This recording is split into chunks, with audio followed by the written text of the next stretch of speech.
तो आज पेपर 4 का हमारा सेकेंड टॉपिक है salient features of the constitution. तो इसको भी देखते हैं कि इंट्रोडक्शन में हम क्या लिखेंगे कि the Indian constitution is unique in its content and spirit. Indian constitution unique है अपने कंटेंट और स्पिरिट में, और वर्ल्ड के ऑलमोस्ट एवरी कॉन्स्टिट्यूशन से इंडियन कॉन्स्टिट्यूशन को बोरो किया गया है। और सिंस 1950 अभी तक बहुत सारे अमेंडमेंट हुए हैं हमारे कॉन्स्टिट्यूशन में। तो सारे अमेंडमेंट को आपको याद रखना है। 7th amendment, 42nd, 44, 73rd, 74th, 97, 101। तो ये सब अमेंडमेंट हुए हैं, जिसमें कि 42nd जो अमेंडमेंट एक्ट है उसको मिनी कॉन्स्टिट्यूशन कहते हैं, क्योंकि इसमें बहुत ज़्यादा इंपॉर्टेंट चेंजेज हुए थे। और आर्टिकल जो 368 है, आर्टिकल 368 ये पार्लियामेंट को क्या करता है, पावर देता है, कॉन्स्टिट्यूएंट पावर देता है, जिसके तहत ये क्या कर सके, अमेंडमेंट कर सकें। मतलब आर्टिकल 368 अमेंडमेंट का प्रावधान इसके अंदर है, मतलब अमेंडमेंट करने का पावर देता है। लेकिन अमेंडमेंट तो किया जा सकता है, लेकिन कॉन्स्टिट्यूशन के जो बेसिक स्ट्रक्चर उसको चेंज नहीं किया जा सकता है। तो ये हो गया हमारा इंट्रोडक्शन। अब नेक्स्ट पॉइंट है हमारा salient features of the constitution. तो इसमें जो पहला पॉइंट है वो है लेंथीएस्ट रिटेन कॉन्स्टिट्यूशन। तो constitution are classified into 2, written and unwritten. Written का एग्जांपल हो जाएगा अमेरिकन कॉन्स्टिट्यूशन, और अनरिटेन का ब्रिटिश कॉन्स्टिट्यूशन। फिर नेक्स्ट पॉइंट में लिख देना कि इंडियन कॉन्स्टिट्यूशन क्या है, कॉम्प्रिहेंसिव है, इलेबोरेट है और डिटेल्ड डॉक्यूमेंट है। ओरिजिनली 1949 में जब कॉन्स्टिट्यूशन जब बना था, तो उस समय क्या क्या था कॉन्स्टिट्यूशन में, एक प्रिएम्बल था, 395 आर्टिकल्स थे जो कि 25 पार्ट्स में डिवाइड थे, 8 शेड्यूल्स था। और अभी एट प्रेजेंट कितना आर्टिकल्स है, 470 आर्टिकल्स हो गया है। और पार्ट जो 22 था वो 25 है, अभी के समय में 25 है, और 12 शेड्यूल्स है। इसका मतलब है कि 20 आर्टिकल्स क्या है, 20 आर्टिकल्स और पार्ट 7 ये दोनों क्या किया गया है, डिलीट किया गया है। आर्टिकल्स 27 एंड पार्ट 7 को डिलीट किया गया, और 95 आर्टिकल्स और जो 4 पार्ट हैं, 4 पार्ट यानी कि 4A, 9A, 9B, 14A, इन सब को ऐड किया गया। और शेड्यूल 9, 10, 11, 12 मतलब 95 आर्टिकल्स ऐड हुए, 4 पार्ट ऐड हुआ है और 4 शेड्यूल्स ऐड हुआ है हमारे कॉन्स्टिट्यूशन में। फिर 4 फैक्टर्स जो कि रिस्पॉन्सिबल हैं हमारे कॉन्स्टिट्यूशन को लेंदी बनाने में, जो कि एलिफेंटाइन साइज लिखा गया है इसके लिए, माना बिग साइज। तो इसके लिए 4 फैक्टर जो रिस्पॉन्सिबल हैं वो कौन कौन से हैं, तो एक है जियोग्राफिकल फैक्टर, दूसरा हिस्टोरिकल फैक्टर, थर्ड है single constitution for both the centre and the state, और फोर्थ है डोमिनेंस ऑफ लीगल ल्यूमिनरीज। तो ये जो 4 फैक्टर हैं, ये चारों फैक्टर रिस्पॉन्सिबल हैं हमारे कॉन्स्टिट्यूशन को लेंदी बनाने में। एक तो जियोग्राफिकल फैक्टर है, जियोग्राफिकल फैक्टर मतलब हमारे कंट्री की जो डाइवर्सिटी है उसकी वजह से हमारा कॉन्स्टिट्यूशन काफ़ी बड़ा बना है। फिर हिस्टोरिकल फैक्टर में आया है गवर्नमेंट ऑफ इंडिया एक्ट 1935। बहुत ज़्यादा प्रोविजंस जो हैं यहाँ से हमारे कॉन्स्टिट्यूशन में शामिल किए गए हैं, तो ये भी हिस्टोरिकल फैक्टर्स भी रिस्पॉन्सिबल है। और फिर single constitution for both the centre and state, centre और स्टेट दोनों का एक ही कॉन्स्टिट्यूशन है, जिसकी वजह से भी वो काफ़ी बड़ा हो गया है। फिर डोमिनेंस ऑफ लीगल ल्यूमिनरीज, मतलब जो लीगल फील्ड में जो कि रेस्पेक्टिव जो इंडिविजुअल होते हैं उनको लीगल ल्यूमिनरीज कहा जाता है। तो उनका डोमिनेंस होने की वजह से भी हमारा जो कॉन्स्टिट्यूशन है वो लेंदी बना है। और हमारा कॉन्स्टिट्यूशन केवल फंडामेंटल ही प्रिंसिपल को कंटेन नहीं करता, इसके अलावे फंडामेंटल प्रिंसिपल को ही कंटेन नहीं करता, इसके अलावे डिटेल्ड एडमिनिस्ट्रेटिव प्रोविज़न को भी कंटेन करता है। तो ये सब फैक्टर्स हमारे कॉन्स्टिट्यूशन को लेंदी बनाते हैं। तो ये हो गया। अब नेक्स्ट पेज देखते हैं। हाँ, अब वो पहला पॉइंट ख़त्म हो गया। अब सेकंड पॉइंट है ड्रॉन फ्रॉम वेरियस सोर्सेज। हमारा जो कॉन्स्टिट्यूशन है उसमें बहुत सारे सोर्सेज से लिए गए हैं। जैसे कि हमारा कॉन्स्टिट्यूशन का स्ट्रक्चरल पार्ट है वो गवर्नमेंट ऑफ इंडिया एक्ट 1935 से लिया गया है। फिलोसॉफिकल जो पार्ट है जिसमें कि फंडामेंटल राइट्स और DPSPs आते हैं वो सब अमेरिकन एंड आयरिश कॉन्स्टिट्यूशन से लिए गए हैं। जो हमारा पॉलिटिकल पार्ट है कॉन्स्टिट्यूशन का वो ब्रिटिश कॉन्स्टिट्यूशन से लिया गया है। पॉलिटिकल पार्ट में क्या क्या आएगा, the principle of cabinet government and executive और लेजिस्लेचर के बीच का रिलेशन, ये सब पॉलिटिकल पार्ट में आते हैं जो कि ब्रिटिश कॉन्स्टिट्यूशन से हमारे कॉन्स्टिट्यूशन में लाए गए हैं। फिर अदर प्रोविजंस जो हैं वो Canada, Australia, Germany, USSR, France, south Africa, Japan से लिए गए हैं। तो हमारा सेकेंड पॉइंट भी कंप्लीट हो गया। अब थर्ड पॉइंट है blend of rigidity and flexibility. तो हमारे कॉन्स्टिट्यूशन को अगेन दो पार्ट में क्लासिफाई किया जा सकता है। तो पहला है रिजिड कॉन्स्टिट्यूशन और सेकंड है फ्लैक्सिबल कॉन्स्टिट्यूशन। तो रिजिड कॉन्स्टिट्यूशन जहाँ की अमेंडमेंट के लिए स्पेशल प्रोसीजर की ज़रूरत पड़ती है, विदाउट स्पेशल प्रोसीजर अमेंडमेंट नहीं किया जा सकता है, तो वो है रिजिड कॉन्स्टिट्यूशन। मतलब अमेंडमेंट करना थोड़ा सा डिफ़िकल्ट हो, मुश्किल हो। फिर इसका एग्जांपल है अमेरिकन कॉन्स्टिट्यूशन। और फ्लैक्सिबल कॉन्स्टिट्यूशन मतलब अमेंडमेंट ईजिली हो जाए, कैन बी अमेंडेड ईजिली, ये हो गया ब्रिटिश कॉन्स्टिट्यूशन। अब जो इंडिया का जो कॉन्स्टिट्यूशन है ना, वो ना ही रिजिड है और ना ही फ्लैक्सिबल है, बल्कि ये क्या है, दोनों का सिंथेसिस है। Indian constitution is a synthesis of both. और जो आर्टिकल 368 है, ये क्या करता है, हमने अभी देखा था कि अमेंडमेंट का प्रोविज़न देता है। तो अमेंडमेंट कोई दो तरीके से अमेंडमेंट का प्रोविज़न देता है। एक तो स्पेशल मेजोरिटी मतलब टू थर्ड मेजोरिटी के द्वारा एक रेटिफिकेशन होता है, और एक है half of the total states के द्वारा रेटिफिकेशन होता है। तो दो तरीके का प्रोविज़न देगा आर्टिकल 368। अगर नॉर्मली अगर कोई मतलब कुछ प्रोविजंस ऐसे हैं जिनको नॉर्मली अमेंड कर दिया जाता है सिंपल मेजोरिटी के द्वारा, तो वैसे जो प्रोविजंस है वो आर्टिकल 368 के अंदर में नहीं आते हैं। तो ये थर्ड पॉइंट में इतना ही है। अब नेक्स्ट है, फोर्थ है फेडरल सिस्टम विथ यूनिटरी बायस। तो हमारा जो इंडियन कॉन्स्टिट्यूशन है ना, वो फेडरल भी है और यूनिटरी भी है। कैसे है उसको समझते हैं। तो सबसे पहले तो हमें ये समझना पड़ेगा कि फेडरेशन का फीचर्स क्या होता है और नॉन फेडरेशन यानी यूनिटरी का फीचर्स क्या होता है। तो पहला पॉइंट में है फीचर्स ऑफ फेडरेशन। तो फेडरेशन का फीचर्स में है two government, division of powers, written constitution, supremacy of constitution, rigidity of constitution, independent judiciary and bicameralism. तो ये सारे जो फीचर्स हैं फेडरेशन के हैं और हमारे कॉन्स्टिट्यूशन में भी ये सारे लागू हैं। जैसे टू गवर्नमेंट, हमारे यहाँ भी सेंट्रल और स्टेट दो तरीके के गवर्नमेंट का प्रोविज़न है। डिवीजन ऑफ पावर्स का भी डिवीजन है स्टेट और सेंटर के बीच में। फिर हमारा कॉन्स्टिट्यूशन रिटन भी है। सुपरमेसी ऑफ कॉन्स्टिट्यूशन की सुपरमेसी है ना, क्योंकि देश तो उसी से चल रहा है। फिर रिजिडिटी, अभी हमने उस टॉपिक में पढ़ा ना, हमारा जो कॉन्स्टिट्यूशन है वो सिंथेसिस है रिजिडिटी का भी और फ्लैक्सिबिलिटी का भी। तो रिजिडिटी ऑफ कॉन्स्टिट्यूशन तो हाँ है, रिजिड है। फिर इंडिपेंडेंट जुडिशरी, तो अभी आगे हम पॉइंट में देखेंगे कि हमारे यहाँ जो जुडिशरी है वो इंडिपेंडेंट भी है और इंटीग्रेटेड भी है। तो इंडिपेंडेंट जो है वो फेडरल का फीचर्स है और इंटीग्रेटेड जो है यूनिटरी का फीचर है। तो इस तरीके से ये भी है। फिर बाईकैमरलिज्म माना दो सेपरेट हाउस होना पार्लियामेंट में, यानी सेंटर के लेवल पे भी और स्टेट के लेवल पे जो कि लेजिस्लेटिव असेंबली और लेजिस्लेटिव काउंसिल, दो हाउसेज वहाँ भी होते हैं। तो दैट इज़ कॉल्ड बाईकैमरलिज्म। तो क्लियर। तो अब इसके बाद हम यूनिटरी फीचर्स को देखते हैं। तो यूनिटरी फीचर्स में क्या क्या आएगा, देखो यहाँ पे आएगा स्ट्रॉन्ग सेंटर। तो सही में हमारा जो सेंटर है वो स्ट्रॉन्ग है, तो ये भी हो गया हमारे अंदर। सिंगल कॉन्स्टिट्यूशन, तो सिंगल ही कॉन्स्टिट्यूशन है।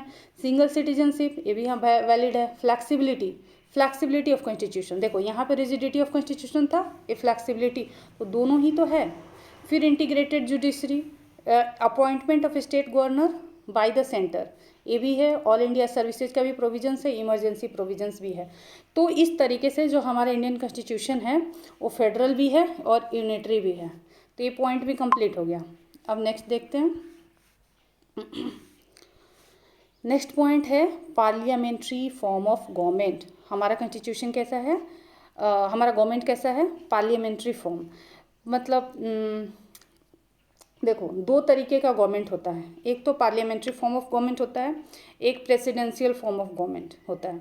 तो जो पार्लियामेंट्री फॉर्म ऑफ गवर्नमेंट है ये ब्रिटिश में है। पार्लियामेंट्री फॉर्म ऑफ गवर्नमेंट कहाँ पे है, ब्रिटिश में है, और जो प्रेसिडेंशियल जो सिस्टम है वो कहाँ पे है, वो अमेरिका में है। ठीक है, तो पार्लियामेंट्री में होता क्या है, तो इसमें जो लेजिस्लेटिव और एग्जीक्यूटिव जो दो बॉडी है ना, इसके बीच में कॉपरेशन एंड कोऑर्डिनेशन का प्रिंसिपल, कॉपरेशन एंड कोऑर्डिनेशन के प्रिंसिपल पर बेस्ड है। पार्लियामेंट्री फॉर्म ऑफ गवर्नमेंट में लेजिस्लेटिव और एग्जीक्यूटिव बॉडी के बीच में कॉपरेशन एंड कोऑर्डिनेशन का प्रिंसिपल लागू होता है, जबकि जो प्रेसिडेंशियल सिस्टम है वहाँ पे क्या होता है, जो दोनों बॉडी हैं या दोनों ऑर्गन्स है उनके बीच में पावर्स का सेपरेशन होता है। ये है डिफरेंसेस। और ये तो एक बात हो गई। और तो हमने जो ये पार्लियामेंट्री फॉर्म ऑफ गवर्नमेंट जो हमारे यहाँ है, कहाँ से हमने ऑप्ट किया है, तो ब्रिटिश से किया है। तो फिर अब नेक्स्ट पॉइंट में लिखा हुआ है कि Westminster model of government, Westminster important है। तो हमारा जो पार्लियामेंट्री फॉर्म ऑफ गवर्नमेंट है इसको क्या कहा जाता है, वेस्टमिंस्टर मॉडल ऑफ गवर्नमेंट। क्यों कहा जाता है, क्योंकि वेस्टमिंस्टर जो है एक प्लेस है लंदन में जहाँ की ब्रिटिश पार्लियामेंट है, इसीलिए कहा जाता है क्योंकि हमने वहीं से ऑप्ट किया है। तो ये हो गई। अब इसके बाद इसमें है कि जो पार्लियामेंट्री गवर्नमेंट है उसके फीचर्स, जो हमारे इंडिया में जो पार्लियामेंट्री गवर्नमेंट है उसके कौन कौन से फीचर्स हैं। तो यहाँ पे जो एग्जीक्यूटिव है नॉमिनल है एंड रियल है, nominal and real. Majority party rule करती है, और जो एग्जीक्यूटिव है लेजिस्लेचर के प्रति क्या है, रिस्पॉन्सिबल है। फिर membership of the ministers in the legislature. और नेक्स्ट यहाँ पे लीडरशिप किसका है, पीएम का और सीएम का, PM at central level, CM at state level. और लोअर हाउस के डिसोल्यूशन का भी प्रोविजन है। तो ये सब हमारे पार्लियामेंट्री जो फॉर्म ऑफ गवर्नमेंट है उसके सारे फीचर्स हैं। Got it. चलो अब नेक्स्ट देखते हैं। नेक्स्ट है synthesis of parliamentary sovereignty and judicial supremacy. तो यहाँ पे देखो दो पॉइंट आ गया, एक आ गया सिंथेसिस ऑफ पार्लियामेंट्री सॉवरेनिटी, एक आ गया जुडिशियल सुप्रीमेसी। तो ये दोनों हमारे यहाँ है। तो जो पार्लियामेंट्री सॉवरेनिटी है ना, ये कहाँ से ऑप्ट किया हमने, ब्रिटिश से। और जो जुडिशियल सुप्रीमेसी है हमने कहाँ से ऑप्ट किया, ये अमेरिकन कॉन्स्टिट्यूशन से हमने अडॉप्ट किया है। ठीक है, तो पार्लियामेंट्री सॉवरेनिटी के तहत होता क्या है कि इसमें पार्लियामेंट को अमेंडमेंट का पावर मिल जाता है। ठीक है, कि वो कॉन्स्टिट्यूशन के मेजर पोर्शन को अमेंड कर सके। और जुडिशियल सुप्रीमेसी के तहत जो सुप्रीम कोर्ट है उसको पावर होता है कि वो पार्लियामेंट्री लॉज को अनकॉन्स्टिट्यूशनल डिक्लेयर कर सकता है। तो क्लियर हुआ ना, इस तरीके से ये दोनों हैं। तो ये this is all about synthesis of parliamentary sovereignty and judicial supremacy. अब आ जाओ, नेक्स्ट है पॉइंट हमारा इंटीग्रेटेड एंड इंडिपेंडेंट जुडिशरी। जो हमने वहाँ देखा था ना, इंटीग्रेटेड कौन सा था, यूनिटरी स्ट्रक्चर था। इंडिपेंडेंट जुडिशरी क्या था, फेडरल सिस्टम का स्ट्रक्चर था। तो ये दोनों हमारा कॉन्स्टिट्यूशन क्या है, इंटीग्रेटेड भी है। हमारा कॉन्स्टिट्यूशन नहीं, हमारी जुडिशरी इंटीग्रेटेड भी है और इंडिपेंडेंट भी है। और ये जो स्ट्रक्चर है हमें फेडरल और यूनिटरी दोनों बनाता है। तो इंटीग्रेटेड, अब देखते हैं कि इंटीग्रेटेड जुडिशियल सिस्टम क्या होता है। तो इंटीग्रेटेड जुडिशियल सिस्टम जिसमें कि टॉप पे एक सुप्रीम कोर्ट हमारे यहाँ है, और उसके नीचे हाई कोर्ट है स्टेट लेवल पे, फिर डिस्ट्रिक्ट लेवल पे अदर कोर्ट्स, लोअर कोर्ट्स हैं। तो इस तरीके से हायर, और मतलब इस तरीके से अलग अलग लेवल पे कोर्ट है। और जो कि हायर कोर्ट या जो सुप्रीम कोर्ट के जो द्वारा जो डिसीजन लिया जाता है ना, वो लोअर कोर्ट उन सबको मानने के लिए मतलब बाउंड होता है। ठीक है, तो ये हो गया इंटीग्रेटेड टाइप ऑफ सिस्टम। अब जो इंडिपेंडेंट जुडिशरी है इसका मतलब क्या हुआ,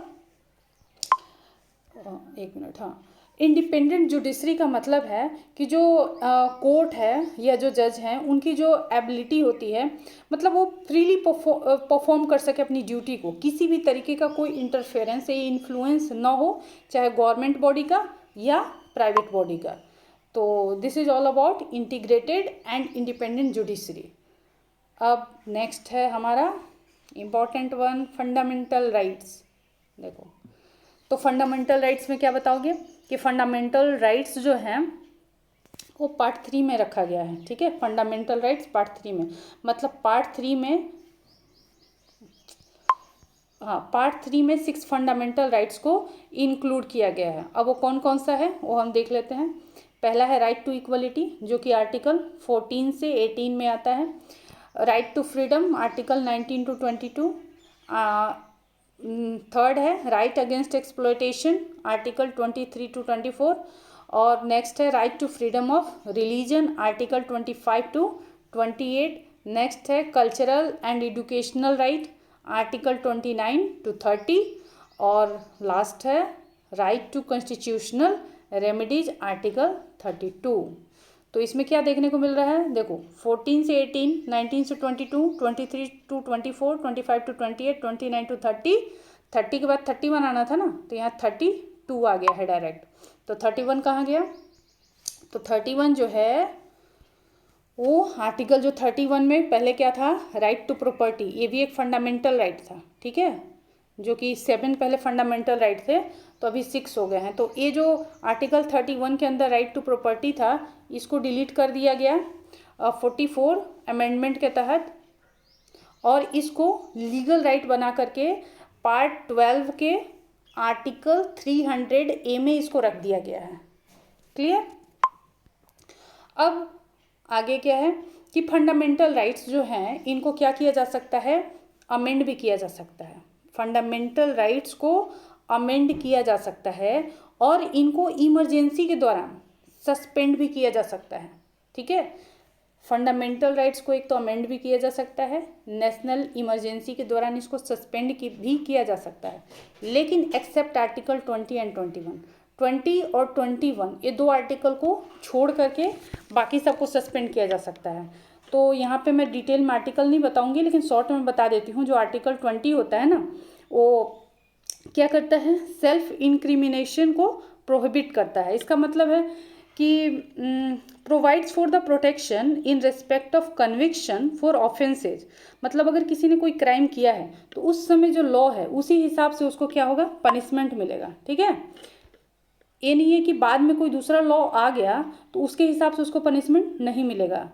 तो ये आर्टिकल 20 कहता है। फिर आर्टिकल 21 क्या है, आर्टिकल 21 है individuals right to life and personal liberty. तो ये दोनों को छोड़ करके बाकी सबको सस्पेंड किया जा सकता है, ठीक है। अब इसके अलावा भी और है फंडामेंटल राइट में क्या है, और कि ये पॉलिटिकल डेमोक्रेसी को प्रमोट करता है। फंडामेंटल राइट्स पॉलिटिकल डेमोक्रेसी को प्रमोट करता है। ये जस्टिसेबल होता है। जस्टिसेबल मतलब अगर इन केस ऑफ वायलेशन हम कोर्ट में जा सकते हैं, ये जस्टिसेबल है। फिर इसमें लिखा हुआ है कि जो अग्रीव्ड पर्सन है वो सुप्रीम कोर्ट जा सकता है, जो कि रिट को इशू कर सकता है। ये रिट क्या होता है, हम कोई नया दूसरे वीडियो में हम देखेंगे इसको डिटेल में कि रिट क्या होता है। तो सुप्रीम कोर्ट रिट इशू कर सकता है, और यहाँ 5 टाइप्स ऑफ रिट्स दिए हुए हैं, habeas corpus, mandamus, prohibition, certiorari and quo warranto. किस लिए, किसी भी इंडिविजुअल्स के राइट को रीस्टोर करने के लिए रिट इशू कर सकता है, ठीक है। तो that is all about fundamental rights. अब इसके बाद है हमारा DPSP, directive principles of state policy. इसको रखा गया है पार्ट 4 में, ठीक है। तो अंबेडकर जी ने क्या कहा था कि DPSP क्या है, नॉवेल फीचर्स है, ठीक है। और DPSP socialistic, Gandhian and liberal, ये तीनों आइडियोलॉजी का मिक्सचर है, सोशलिस्टिक का, गांधीयन का और लिबरल का। और ये सोशल एंड इकोनॉमिक डेमोक्रेसी को प्रमोट करता है। फंडामेंटल राइट्स किसको प्रमोट कर रहा था, पॉलिटिकल डेमोक्रेसी को, लेकिन ये किसको कर रहा है, सोशल और इकोनॉमिक डेमोक्रेसी को प्रमोट कर रहा है। वो जस्टिसेबल था और ये नॉन जस्टिसेबल है, अपोजिट हो गया। फिर उसके बाद the constitution itself declares that these principles are fundamental in the governance of the country, and it shall be the duty of the state to apply these principles in making laws। मतलब ये बोल रहा है कि constitution जो है ना,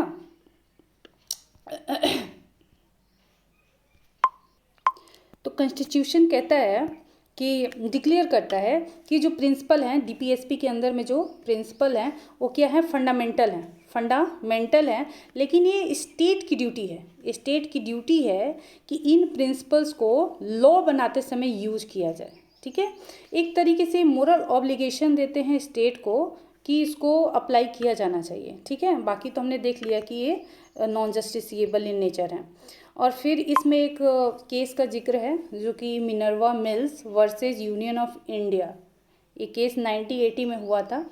तो द इंडियन कॉन्स्टिट्यूशन, तो इसमें क्या कह रहा है कि the Indian constitution is founded on the bed rock of the balance between the fundamental rights and the directive principles.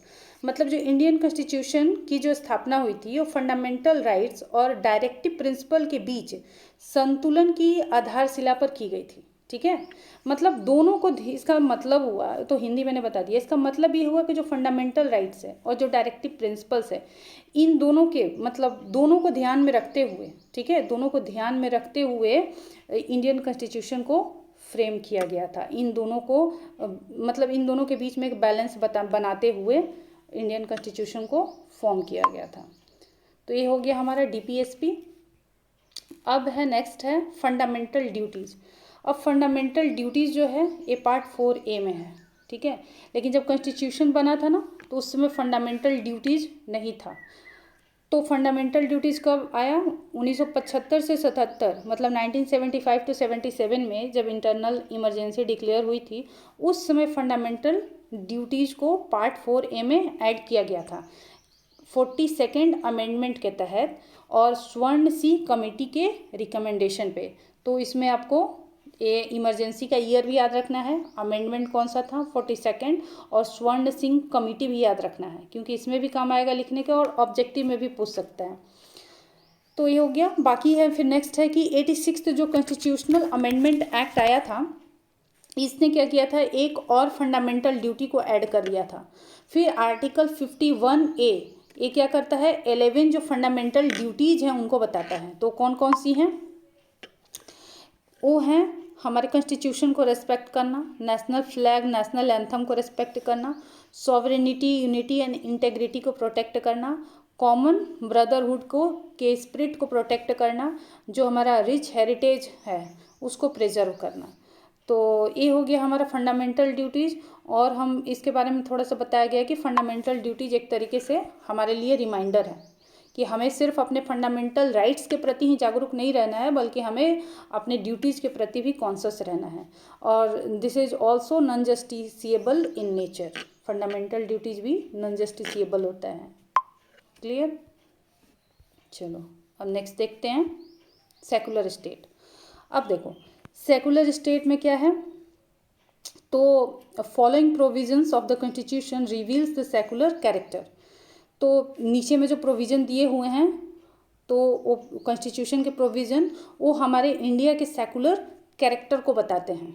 तो देखते हैं कि कौन कौन से सेकुलर कैरेक्टर हैं। तो चलो पहला तो बता रहा है कि जो सेकुलर जो वर्ड है ना, ये 42nd अमेंडमेंट एक्ट के तहत इसको शामिल किया गया था। कल के टॉपिक में भी हमने ये देखा था। फिर जो हमारा सेकंड में क्या कहता है कि जो प्रीएम्बल है वो सिक्योर करता है, किसको सिक्योर करता है, हमारे बिलीफ फेथ और वर्शिप की लिबर्टी को सिक्योर करता है। और ये जो करता है इसकी वजह से हमारा मतलब एक तरीके से ये जो है ये सेकुलर कैरेक्टर है, सेकुलर कैरेक्टर को शो करता है। फिर नेक्स्ट है equality before law. Equality before law article 14 में जो रखा गया है भी सेकुलर कैरेक्टर है। और फिर किसी भी ग्राउंड पर किसी भी मतलब on the ground of religion किसी भी तरीके का डिस्क्रिमिनेशन नहीं होना चाहिए, जो कि आर्टिकल 15 में बताया गया है। फिर equality of opportunity, public employment में इक्वल अपॉर्चुनिटी मिलना चाहिए, आर्टिकल 16 इसको बताता है। तो ये सब सेकुलर कैरेक्टर हैं जो कि हमारे इंडिया को सेकुलर बनाते हैं इसी सब की वजह से। एक तरीके से अगर सेकुलर जो या सेकुलरिज्म रेसिपी हो गई तो ये सब इंग्रेडिएंट हो गए। फिर ये है राइट टू फ्रीली प्रोपगेट, मतलब हमारे यहाँ क्या है, किसी भी रिलीजन को फॉलो करने का हमें अधिकार है, ये आर्टिकल 25 बताता है। फिर कोई भी रिलीजियस सेक्शन जो है तो रिलीजियस अफेयर्स को मैनेज कर सकता है अंडर आर्टिकल 26। और किसी को भी कोई फोर्स नहीं कर सकता कि किसी भी रिलीजन को प्रमोट करने के लिए कोई टैक्स दो, तो ये है आर्टिकल 27 में आएगा। फिर नेक्स्ट है कि कोई भी रिलीजियस इंस्ट्रक्शन एजुकेशनल इंस्टीट्यूशन में नहीं दिया जाएगा अंडर आर्टिकल 28। फिर नेक्स्ट सेकुलर कैरेक्टर कौन सा है कि right to conserve its distinct language script और कल्चर। हमारे यहाँ किसी भी लैंग्वेज, कोई भी लैंग्वेज हो, कल्चर हो, उसको कंजर्व करने का पूरा पूरा राइट है अंडर आर्टिकल 29। और माइनॉरिटीज़ को, सभी माइनॉरिटीज़ को अधिकार है कि वो अपनी चॉइस के एजुकेशनल इंस्टीट्यूशन को इस्टेब्लिश कर सके अंडर आर्टिकल 30। और लास्ट है कि स्टेट जो है वो पूरी तरीके से प्रयास करेगा, स्टेट शैल इंडेवर, किस चीज़ का प्रयास करेगा कि सभी सिटीजन के यूनिफॉर्म सिविल कोड को सिक्योर किया जाए अंडर आर्टिकल 44। तो ये सब सेकुलर कैरेक्टर हैं जो कि इंडिया को एक सेकुलर स्टेट बनाते हैं। अब थोड़ा सा इसमें और भी दिया हुआ है, दो तरह के सेकुलरिज्म के बारे में बताया गया है, एक पॉजिटिव और एक निगेटिव। तो जो वेस्टर्न कॉन्सेप्ट ऑफ सेकुलरिज्म है क्या है, निगेटिव कॉन्सेप्ट ऑफ सेकुलरिज्म है। हमारा जो इंडियन कॉन्स्टिट्यूशन है वो पॉजिटिव कॉन्सेप्ट ऑफ सेकुलरिज्म है। अब देखो दोनों में डिफरेंस क्या है। तो जो वेस्टर्न कॉन्सेप्ट ऑफ सेकुलरिज्म है वहाँ पे क्या है, स्टेट और रिलीजन बिल्कुल अलग अलग होते हैं, सेपरेशन पूरी तरीके से। और हमारे यहाँ वैसा नहीं है, हमारे यहाँ equal respect, support and protection मिलता है सभी रिलीजन को। और उसके अलावा जो इंडियन कॉन्स्टिट्यूशन है वो कम्युनल रिप्रेजेंटेशन को पूरी तरीके से क्या कर दिया है, एबोलिश कर दिया है। कम्युनल रिप्रेजेंटेशन क्या है, जैसे अलग अलग कम्युनिटी को अलग अलग कम्युनिटी को, जैसे कि देखो पहली बार तो मैं बता दूं कि इसमें दिया हुआ है 1909 इंडियन काउंसिल एक्ट, एक फिर 1919 है, एक 1935 एक्ट है। इन सब के तहत ही कम्युनल रिप्रेजेंटेशन लागू हुआ था। सबसे पहले ये जो 1909 है इसमें वो मॉर्ले मिंटो रिफॉर्म्स जो हुआ था उसमें पहली बार कम्युनल रिप्रेजेंटेशन आया था। इसमें सेपरेट इलेक्टोरेट इंट्रोड्यूस किया गया था फॉर मुस्लिम्स। और 1919 में जो सिख्स हैं, यूरोपियन हैं, एंग्लो इंडियन हैं और इंडियन क्रिश्चियन हैं उनको सेपरेट इलेक्टोरेट दिया गया था। और 1935 में माइनॉरिटीज़ को दिया गया था। तो इस तरीके से जो कम्युनल रिप्रेजेंटेशन किया गया था इसको भी इंडिया ने एबोलिश कर दिया, ख़त्म कर दिया। ठीक है। और नेक्स्ट है कि provides the temporary reservation of seats for एससीज एंड एसटी। तो देखो हमारे यहाँ जो प्रोविज़न है रिजर्वेशन का वो टेम्परेरी, पहली बात तो टेम्परेरी है। टेम्परेरी रिजर्वेशन एससी और एसटी को है, क्यों? क्योंकि एडिक्वेट रिप्रेजेंटेशन को इंश्योर किया जा सके। ठीक है, इसलिए तो ये सारे कैरेक्टर हमारे, ये सारे जो कैरेक्टर हैं वो हमारे स्टेट को क्या करते हैं, सेकुलर बनाते हैं। तो this is all about secular state. ठीक है, अब नेक्स्ट है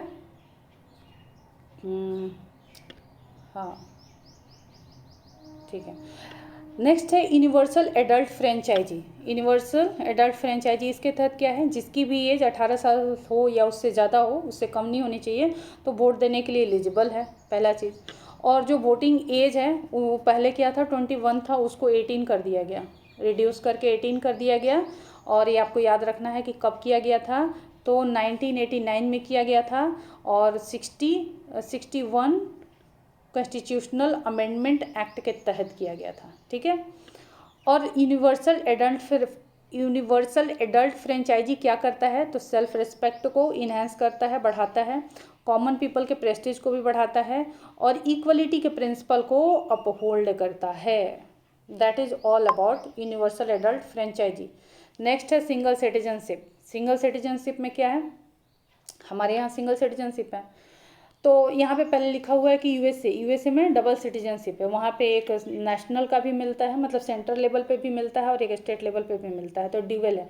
लेकिन हमारे यहाँ सिंगल सिटीजनशिप है। सिंगल सिटीजनशिप का मतलब है कि इररिस्पेक्टिव ऑफ द स्टेट लिखा हुआ है, चाहे हम किसी भी स्टेट से बिलोंग करते हैं, लेकिन हम लोग सब क्या हैं, इंडियन हैं। ऐसा नहीं है कि कोई बिहार से है तो बिहारी सिटीजनशिप मिल जाएगा, कोई झारखंड से है तो नहीं, या फिर कोई महाराष्ट्र से, गुजरात से, किसी भी स्टेट से हो, कहीं भी जन्म लिया हो, कहीं भी रह रहा हो, सबको एक ही सिटीजनशिप मिलता है और सब इंडियन ही होते हैं और सबको same political and civil rights मिलता है। ठीक है, कोई भी किसी भी तरीके का डिस्क्रिमिनेशन नहीं होता है।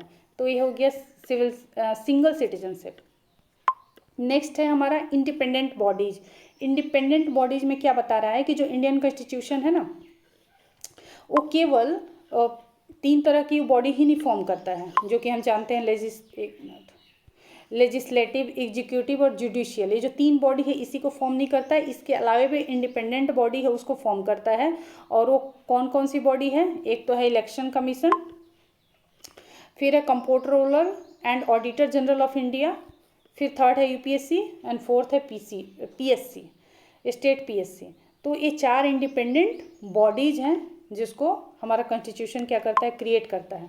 अब इसमें थोड़ा सा दिया हुआ है कि इलेक्शन कमीशन पार्लियामेंट का इलेक्शन करवाता है, स्टेट लेजिस्लेचर का, प्रेसिडेंट का और वाइस प्रेसिडेंट ऑफ इंडिया का, ये सबका कराता है। और जो comptroller and auditor general of India है क्या करता है? सेंट्रल और स्टेट गवर्नमेंट के अकाउंट को ऑडिट करता है। यूपीएससी जो सेंट्रल लेवल पे जो भी जॉब्स है, गवर्नमेंट जॉब, एडमिनिस्ट्रेटिव जॉब्स, उसको कंडक्ट कराता है। स्टेट पीएससी स्टेट लेवल पे कराता है। तो ये हो गया हमारा इंडिपेंडेंट बॉडीज।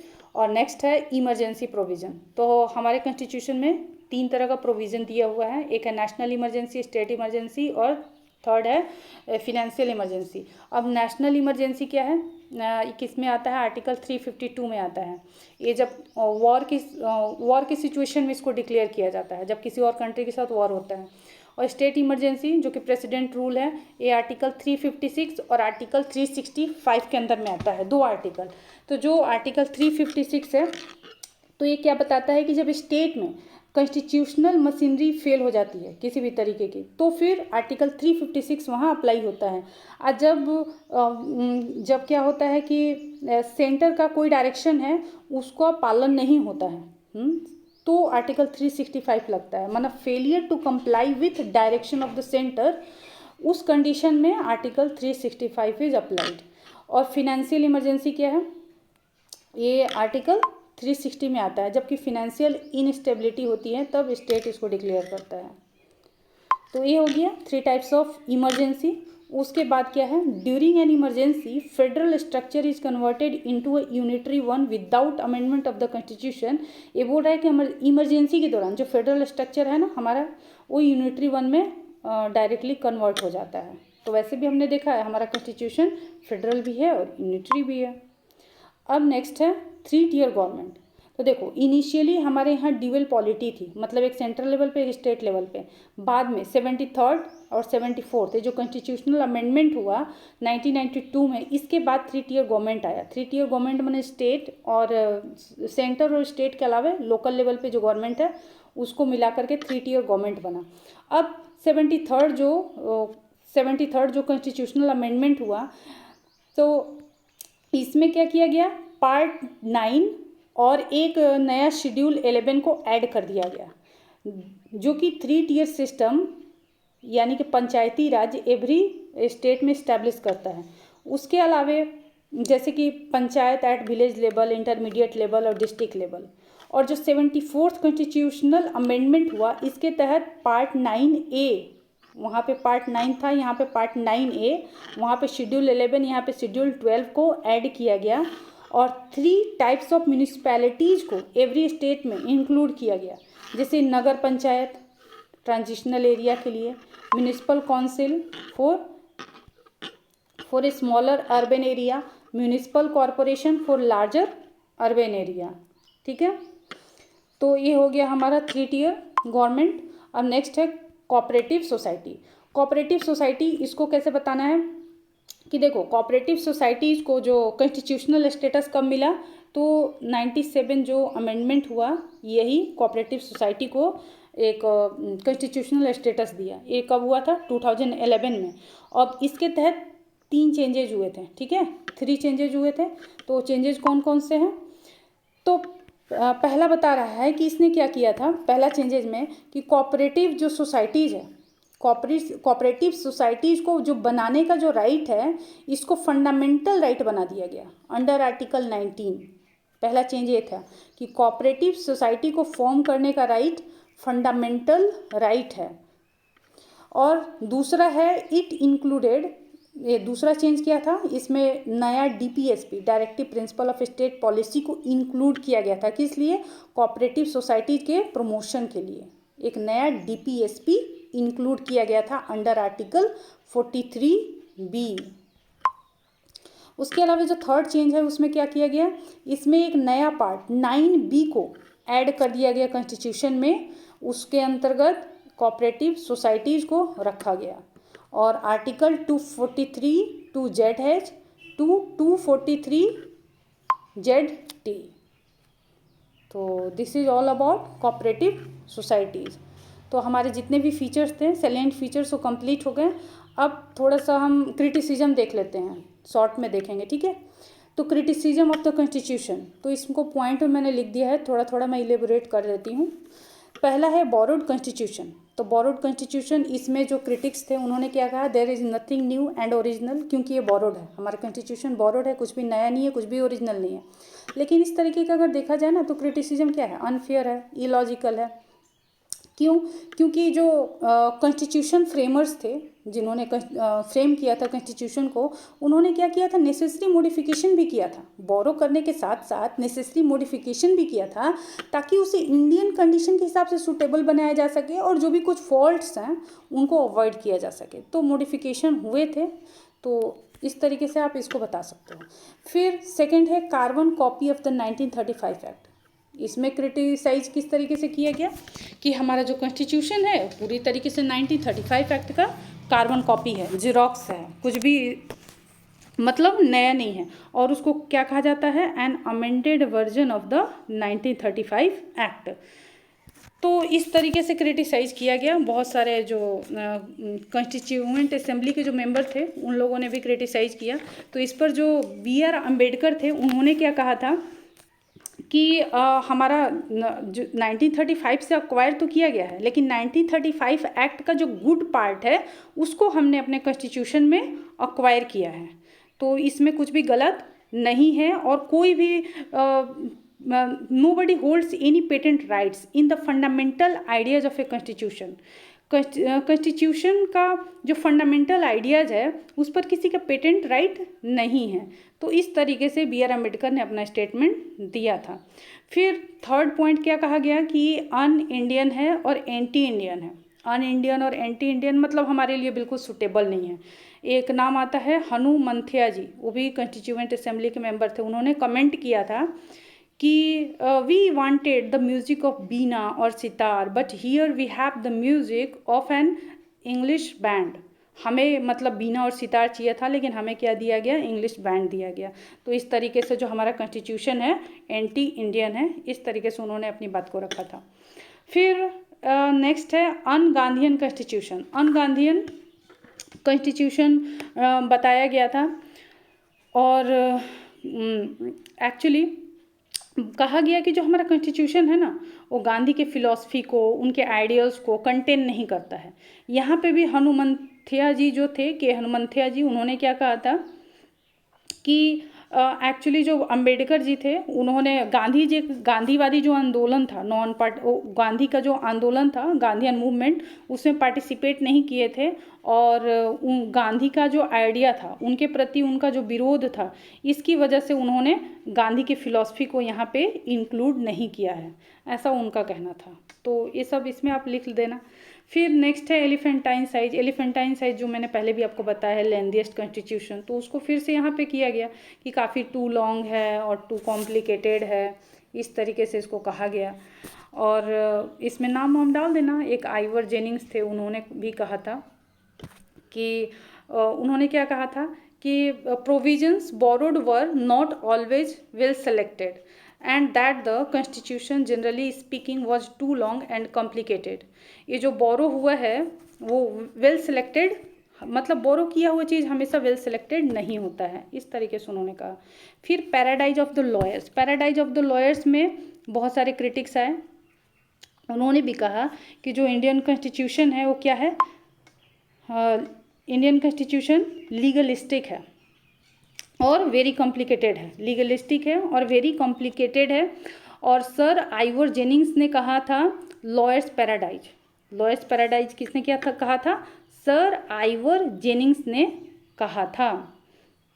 और इसको बताया गया कि बहुत ज़्यादा मोर लिटिजियस है, मतलब बहुत ज़्यादा मुकदमेबाज है, बहुत ज़्यादा लीगल चीज़ों को इसमें इंक्लूड किया गया है, और इसमें ट्रूथ और नॉन वायलेंस के मेथड को फॉलो करने के लिए कुछ भी नहीं है, इस तरीके से इसको क्रिटिसाइज़ किया गया था।